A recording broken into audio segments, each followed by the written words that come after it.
coming, and I want to thank you for your leadership in bringing it to the floor tomorrow.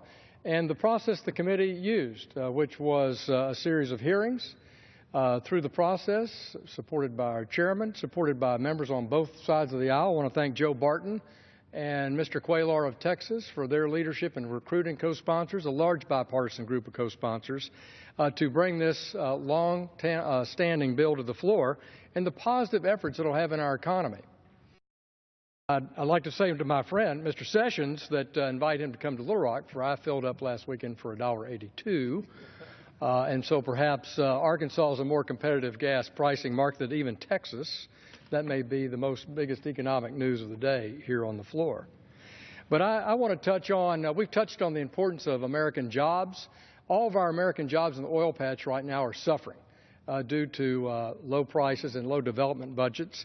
And I don't have any doubt that when reserves are revalued at September 30th for our publicly traded companies, that their oil and gas exploration lines of credit will be down because of pricing in the U.S. And therefore, this is a boost for the economic opportunity for jobs in the United States and development. I want to touch on the national security aspects of this bill that I think are so important, Mr. Speaker. Earlier in the year, this House passed ways to improve liquefied natural gas to be developed and shipped overseas to international markets. We have an abundant amount of natural gas in this country. We're now the world's leading producer, and we have the opportunity to provide natural gas in liquefied form around the world to our allies in Asia and in Europe. Likewise, eliminating the ban on crude oil, long outgrown by North American production and our economic success, will allow us to now, from a national security point of view, have liquefied natural gas and crude oil as export potential. It has economic job potential for the U.S., but more importantly to our NATO allies and to our Asian allies, we offered them North American gas and crude oil as an alternative to the Mideast, and most importantly in Europe, to Russia.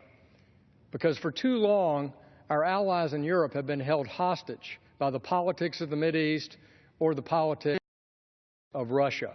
And this allows us to be a much better, not only economic partner, but national security partner with our allies in Europe and our allies in Asia.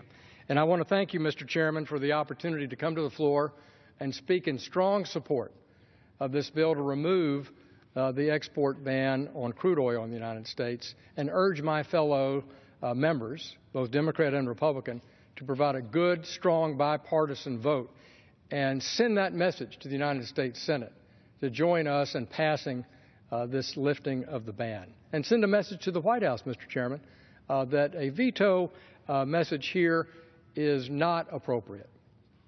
I invite the President to reconsider, and the OMB and the Department of Energy, that in fact this is a national security benefit to the United States and a jobs and economic benefit to the United States, and it's not the kind of thing that our President should issue a veto threat on. And so, Mr. Chairman, thank you for this time, and I yield back my time. Right, thank you.